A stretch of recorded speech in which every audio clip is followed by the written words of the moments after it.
Our first panel is titled Exporting EdTech of the East to the World. And this panel will include 4 different entrepreneurs moderated by Nitin, Bhatia.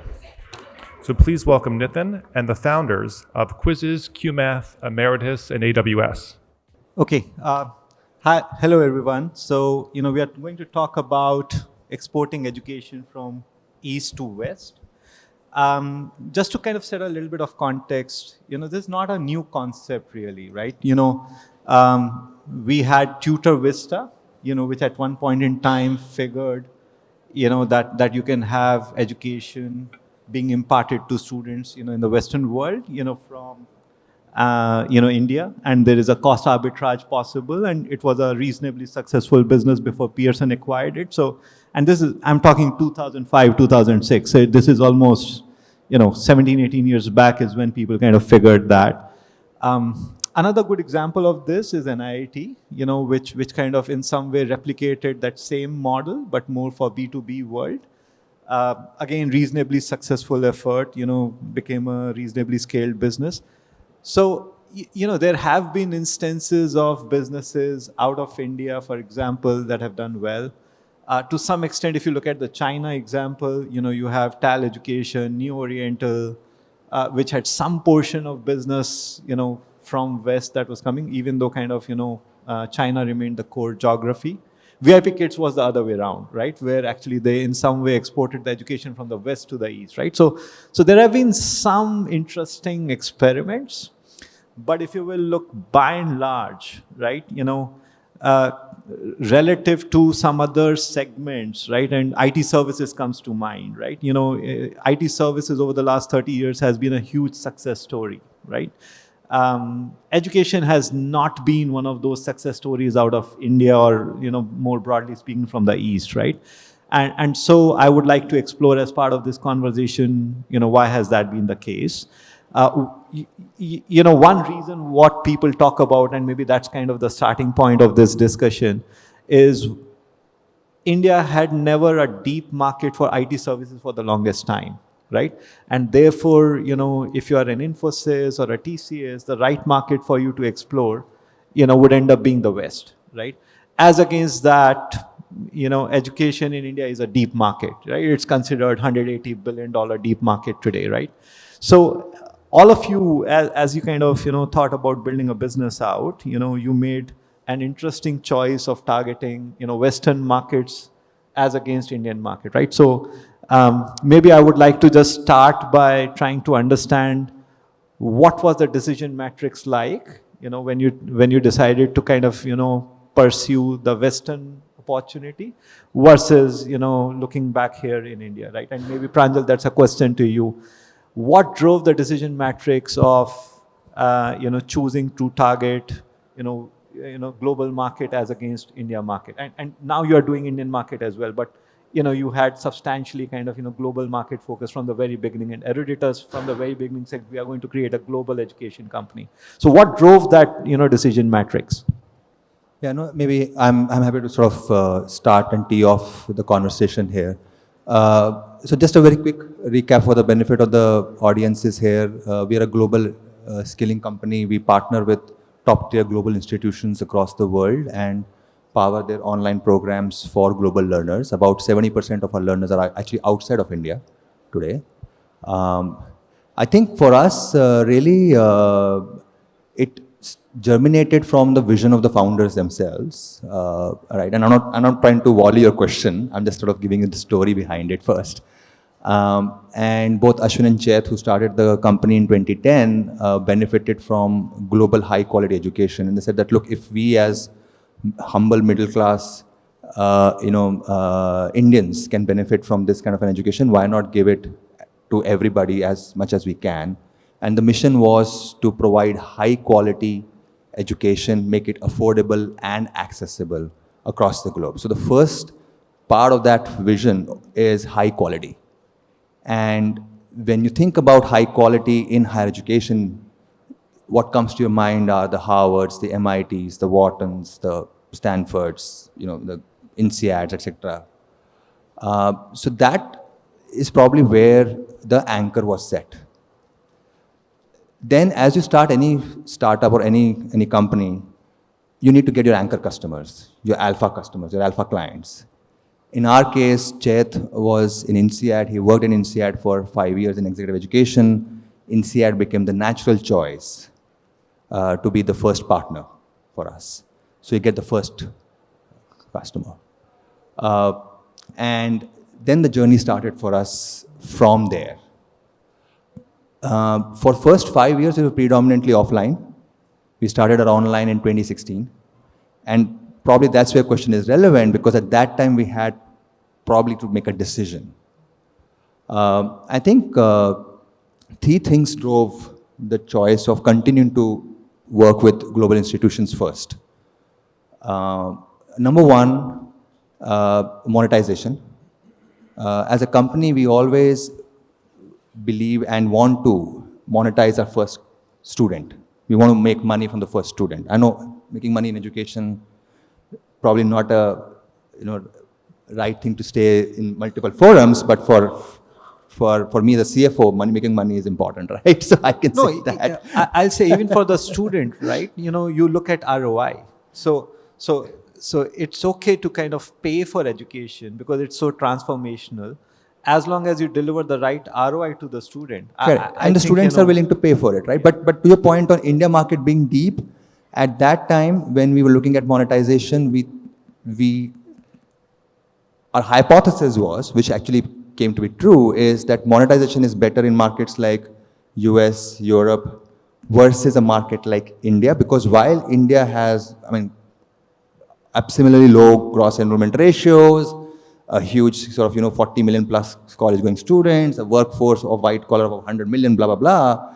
If you have seen the presentations earlier, the average, income per person is very low and the monetization could be challenging, right? So that's number one, right? Which was monetization. The second one was pedagogy. US had demonstrated that online learning was something that was acceptable as a primary learning mode, not an optional learning mode, as a primary learning mode for students and working professionals. India was still untested. This is 2016. So that was the second driver. That sort of got us there. And third, which is the foresight of the founders, is it's always easier, and I may use a slightly less politically correct statements here for some of the attendees. It's always easier to move down the value chain than up the value chain, right? So if I can demonstrate that our model works in the US with US schools for US students in online and create that referenceability in the US, it's much easier for me to then use that playbook and go to Latin America, go to India, go to APAC. It's difficult to do the other way around, honestly. It's not easy. So I think those were the 3 points which drove us to, go there. Yeah. Manan, how about you, right? You are very K-12, so, they were looking at professional learning, Harvards and, INSEADs of the world, but you chose K-12 math, right? Which is what India is actually known for. So, what drove your kind of, decision making on this? So, for the benefit of the audience, I run Cuemath, which is a K-12 one-to-one high dosage math tutoring company. Our tutors based out of India teach math to kids from across the world. US happens to be our biggest and fastest growing market, but the journey to international was actually serendipity and not something we started out with. We started out as an Indian player, but pre and through COVID, we actually ended up transitioning into an online player. And I think apart from all the reasons Pranjal mentioned, I think 2 or 3 things that really work well for us. One is, India is seen as the land of math. And Indians are seen as good at math, so acceptance for Indian tutors delivering math tutoring in the US happens to be very high. We were skeptical initially about Indian tutors being seen as tutors that American kids would learn from, but it's working out beautifully. So, and partly it's just the fact that Indians are seen as good at math. I think that's one. And I think from a tutor pool perspective, there is enough depth in the Indian market for us to go hire great tutors. And obviously the cost arbitrage helps. You know, our US classes are priced at $25 an hour. What we pay an Indian tutor is, it allows us room to, create margins and build great systems and deliver great outcomes. So I think ultimately for us, the promise is a large pool of India tutors, maybe tens of thousands ultimately, teaching math to kids from across the world. And it just fits very well in our context. Wonderful, wonderful. Ankit, so I'll take a cue from this. Help us understand what drives this east to west opportunity. So Manan touched upon cost arbitrage as one factor. He touched upon deep pool of teacher supply as kind of another factor. So, is that what is driving this opportunity? Is there more to it? Because I know you have a different point of view on this. So I would love to hear how you think about what drives this market opportunity. And Nitin, I'll come to this, but just for the audience context, so I run Quizizz, which is a global learning platform where we empower teachers with the right tool to really help them motivate their students. We are today supporting classrooms in 100 plus countries. The journey started more with an organic adoption happening in the classrooms in the US, but increasingly it has started going more and more global. Today, US only represents 40% of our overall usage. And to your point, like when I started Quizizz like 6-7 years back, I think the idea was not on playing it on any of the cost arbitrage or thinking about where the monetization opportunity lies. I think we started more with an internet first platform where we said like, hey, in India now we have the right set of talent where we can build an experience which could be like a world-class product and let the product do all the selling on itself. So we, for a very long period of time, kept the team very small and lean. So there was a time like till 2020, we were only a team of less than 20 folks, and we were supporting over 50 million users every month. So our approach was slightly different, where I believe in India, and I think Michael was covering a lot of parts there, there is this very talented set of individuals who are aspiring to build something which is not only for India, but build like a global platform. And the brain drain which used to happen, right? Like all the best talent from India, I think 80% used to go, IITians used to go to US. I think that number has dropped to 30. In fact, in my personal company, I've seen there's this brain gain which is happening, where a lot of people are coming back from the US. So in our team, like there are folks who have worked there, have come in. So the TLDR for me is that India is becoming like a global superpower to build the next set of world-class products. And that is at least a path which we took. We didn't build for India or US, we built for the world. That was our approach from day zero. So this is like real manifestation of, from India to the world. India as an innovation superpower and kind of, leveraging that depth of talent pool that is available. So my question for you, right, you have an interesting perspective because you look at US market and what, entrepreneurs are doing there. You look at kind of, India market and what kind of founders are kind of trying to build here. How will you compare and contrast, the tech evolution, the innovation that you see here versus US? And do you think, what we are building here can compete effectively with what is kind of getting created, in US market for US audience, for example? And we are taking US as an example, but, just give us a sense of, do you think what is getting created here can be globally competitive? Your thoughts will be interesting. Everybody, Mike Tarrant, I lead our global EdTech business at AWS. We support over 4,000 EdTechs around the globe, including a large portion of the EdTechs that are built here and operated out of India, including 93% of the GSV top 150 are built and powered by AWS. So we've got a great perspective on sort of what's happening in the EdTech ecosystem. And I will say that there is tremendous opportunity in terms of what we're seeing with EdTechs that maybe have a large presence in terms of their go-to-market outside of India, but in fact, a lot of the technology is being built right here. A lot of the development work, even if it's a US-based EdTech, for example, we've got many customers in the US that have large presence, maybe they're headquartered in the US. However, the technology is in many cases being built and developed right here in India. And so I do think that, to your point earlier, there's tremendous opportunity to not only continue to build for markets outside of India, but also as we're taking learnings from the successes outside of India, be able to apply those to the market right here as well as the market matures.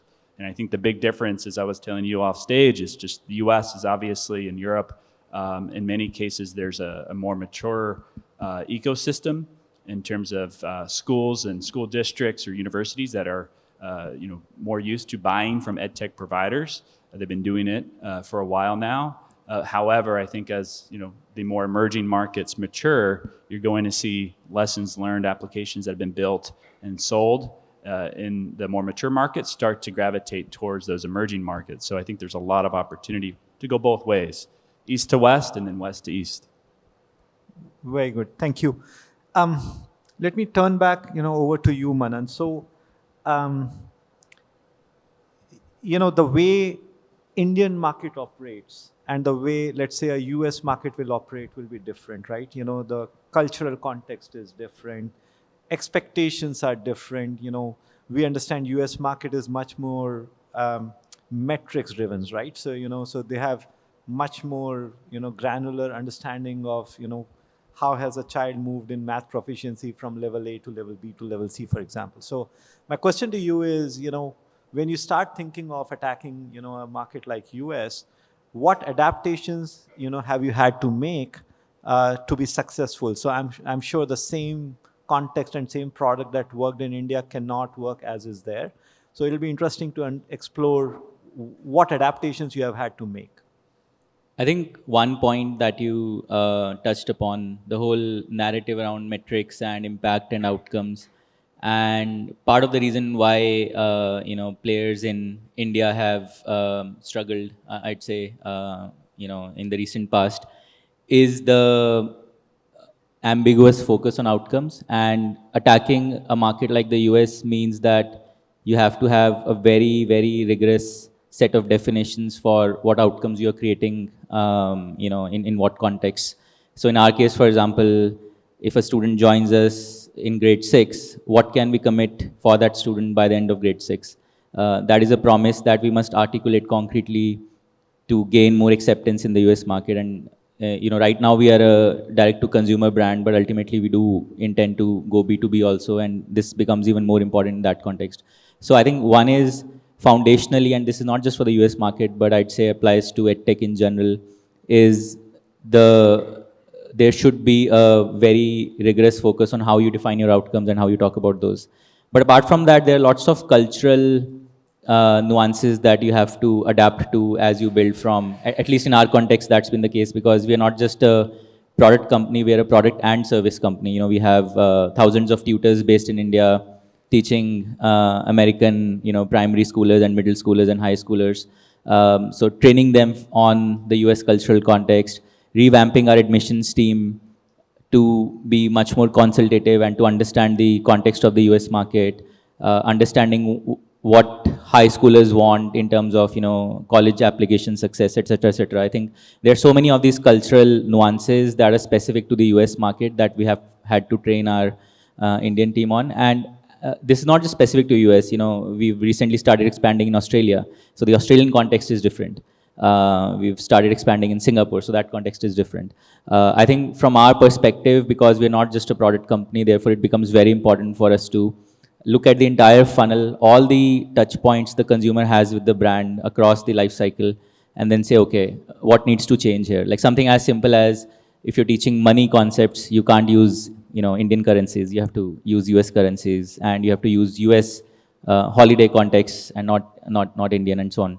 So we have had to make a lot of adaptations to the way our tutors work, our curriculum, our platform, and the entire acquisition and retention funnels. Yeah. Yeah. If I can just Nitin, if I may add, No, I just wanted to maybe add some color, more from a product first company as well as doing more of a west to east migration. Because in our case, we started more with US classrooms. But one thing when we started going more global, so moving beyond US, one thing I realized was that the problem statement was consistent across different geographies. So a teacher in a classroom has limited time. They find it harder and harder to spend time with individual students. And, students typically are less motivated to really put their best in the class. So I think those problems, even if you are in Africa, India, US, I think those were consistent. But in our case, we realized that the resources were very different. So when you are in a US classroom, you're operating in a class with 20 students, but then when you come to India, it becomes like 60, 80. So you don't have technology, one is to one technology there. So when we had to approach this moving more from west to east, I think we had to do some very creative problem solving on finding new solutions for the same problem. So one example there was like for us, in the Western market where we assumed everyone had a device with them, in Eastern market, kids, don't have that device. So we ended up having like this new version called paper mode, where you can still get all the magic of quizzes, but without, having the right infrastructure or like having the digital infrastructure. So long story short, I would say the problem statement, at least in my experience, has stayed consistent. The resources ends up changing, and then as a company, you need to adapt on that. Yeah, so, in fact, you stole my question, Okay. because that I'm was sorry going to be about one that. of my questions that, in terms of adaptations, obviously the Western world has more infrastructure in a classroom, in a variety of ways versus kind of, what you have here in the East. But also the way you sell in US is different, right? There is this whole, district, school district model and kind of, that's how you kind of end up doing. Whereas India, there is a public school system which is driven by state governments, and then you have private school system which is, effectively a free for all. So I guess there will be some adaptations, there as well. Right. But Pranjal, you had something to say, No, I actually want to just give a higher ed flavor or a professional learning flavor to it, because one myth that could happen is, okay, K-12 is students, kids, teachers, where the contexts are very different, but in professional learning, the contexts are the same. And so I think just maybe, our learnings, I think 3 learnings. I used the word playbook earlier, right? So I think the playbook can be similar, but the way you wire the playbook has to be different. So 3 lessons that we learned. Number 1, you have to be patient. You can't assume that what works in the US works in Latin America, works in India, etc. Right? I mean, some of us, I'm sure, are of that age when McDonald's came to India, right? But we all recall that they had to change their menu after a few months, right? And now, of course, they have Kartikaran menu and all of that stuff that's happening, right? So it's not just, the point is, it has to be localization rather than globalization. And I think in education, it's important that you localize, which means you pick certain pieces of the local elements which are important, and that takes time for you to sort of learn. For example, in our case, when we came to India and we started Indian programs, one learning was on the student acquisition side, for example, right?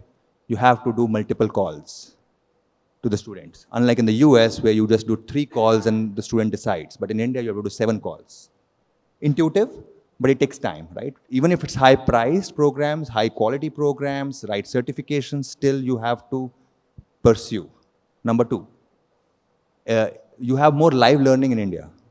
India is not a DIY, even at the professional education market, right? Even if the senior executive is 15 years of work experience, still it has to be more live, not in the US. It is more self-paced. Right. So there are examples like that. Of course, there are financial infrastructure examples like UPI, etc., all of that. I won't go into those details. But I think the point I'm trying to make is that you have to localize, which means you have to be patient, number 1. Number 2, as you're thinking about scaling, you have to have a local leader. You have to get the leader from that geography who then drives that business. So in our context, for example, our business heads, they're all local. Because to Manan's point also, right? I mean, ultimately the cultural context, howsoever you may think, you understand it, but it's the local leader who actually understands that. So that's number two. Number three, there will be some changes in the product, all right? Not just the pedagogy, but also the product. For example, in our case, what was surprising is that we found that some of the Indian university brands actually have a better traction than some of the globally recognized brands. Because especially in education, like in media, like in some of the other such affiliated sectors, the local brands are stronger than the global brands. And as you start penetrating deeper into those markets, you realize that the value of local brands is much better. So I think when we started in India, for example, we brought the global brands, but we quickly realized that, look, we have to partner with local institutions. So I think those are some of the three things. But the big message I would say is, don't assume you plug in and it'll start. It will take at least 1 year, sometimes 3 years, especially in education when you start getting the feedback loop coming in to sort of drive that geography. No, absolutely makes sense. Thank you for that comment. Mike, I'll turn back to you, right? So, we have had a, good start. There are, some very successful businesses that are kind of, well on their way, so it's a good start is what I'll say. What could be potential risks and challenges in this East export to West story that one should be mindful of, right? And one of the things that everyone talks about in the room is AI, right? And, I want to kind of combine that with the fact that, as Pranjal was mentioning and as Manan is mentioning, a lot of what we end up doing is live, right?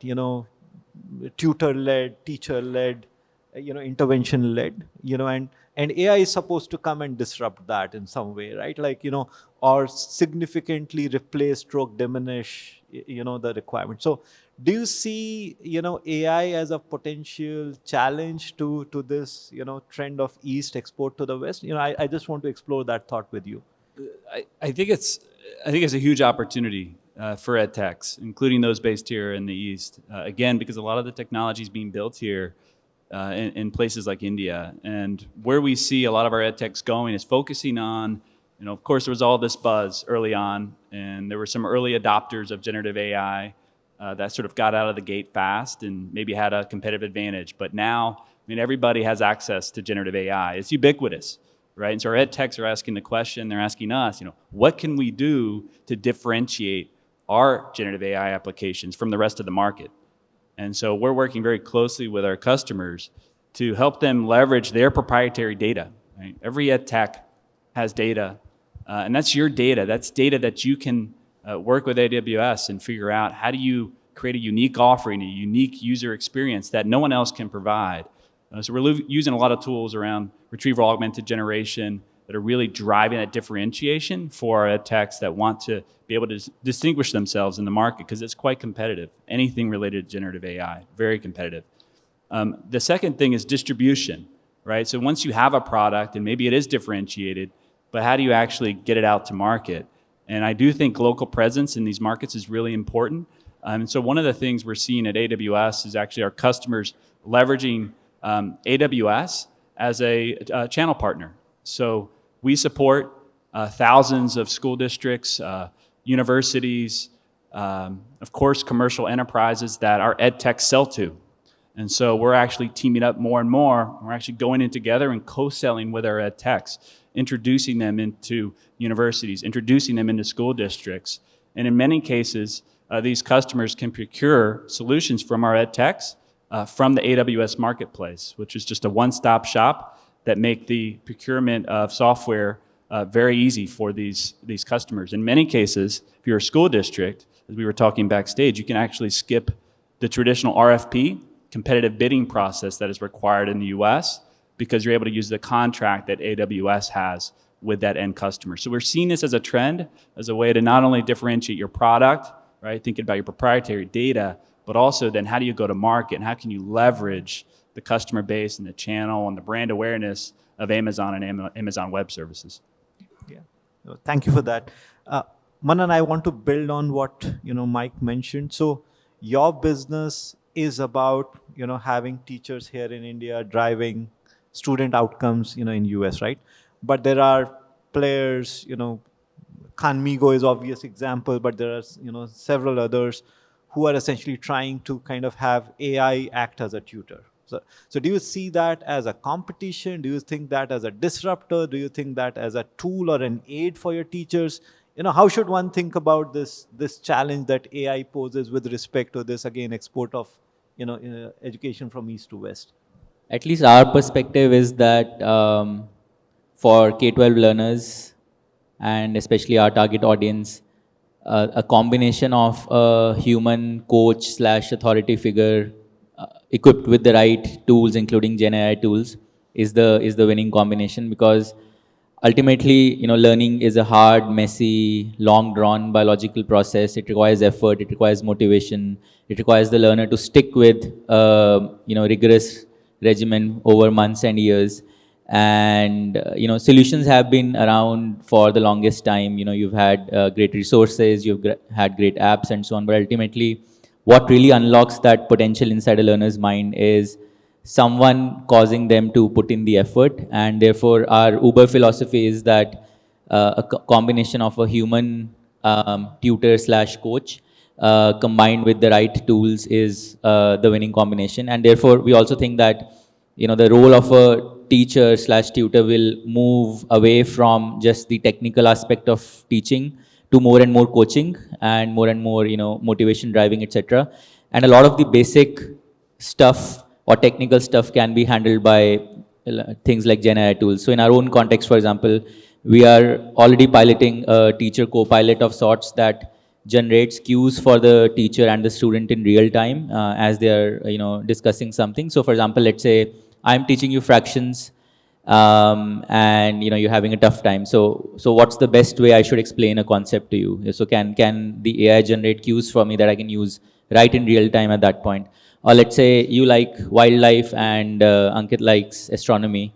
So can I teach you math in the context of wildlife and him math in the context of astronomy? So can I contextualize the curriculum entirely basis what the learner's preferences are, right? So that's the way we are thinking about this, which is essentially how do you arm a teacher with the right tools so that she becomes a super teacher almost, right? So it's kind of we call it the Iron Man philosophy, put a human into an Iron Man suit and they can act like a superhuman. So that's the way we're thinking about enabling our teachers.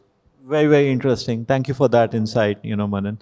I know we are running out of time, so, literally the last question, and this is, for all panelists. By when will we see a $1 billion revenue company, $1 billion revenue, not market cap, $1 billion revenue company focused on export of education from East to West out of India, right? Pranjal, let me start with you. I think we have a good shot at it. You're closest to the hurdle, so let's start from you. I think we have a good shot at it. So maybe in the next 2 to 3 years, for sure, you should see that. I think, look, I firmly believe that, there is a huge opportunity for EdTech entrepreneurs in India to quote unquote export education. 3 trends we are seeing which gives us this confidence. Number one, the taxonomy of education is becoming more and more global. The problem statements that K-12 kids have or that professional learners have is global now, number one. So second, all the capital that backs EdTech startups is in India now. So there's no constraint on capital. Third, India is adding 40 startups every day or 80 startups every day. So, the ambition of entrepreneurs is also now global. So I don't see any reason why the first one happens in the next 2 to 3 years, but then you will see many, many more. He's very clear on the first one, right? Ankit, over to you. Yeah. So I would just say, I think, and maybe building up on this new trend around AI, I do believe that's going to be a big unlock for not only the Western markets, but then also, countries which have been slightly behind on the technology to really start embracing the true power. And if I just zoom out and look at the GDP spend for every country, education is like a big component there. And a lot of that money today goes into infrastructure, people cost. I do believe with AI coming in, lot of that, there will be both efficiency gains as well as a very new model of learning that would come in, and that value capture would start happening more with the technology companies. Hopefully, with one of those 80 startups which are starting every day, as well as, some of us who have been in this would be able to be at the forefront and, probably will talk. I'm bad at future prediction, but like just looking at the trends, I'm really enthusiastic where things land. So will we see the second one by 2030? First part is taken. So, will we see the second one by 2030? You can put your money on that.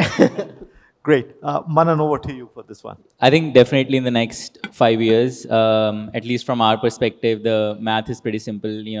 Our international students pay us about $2,500 a year.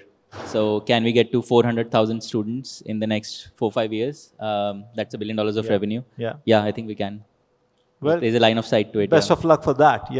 Mike, any closing comments from you? I would just say that it's very intentional that I'm here, AWS is here, because we see the tremendous potential.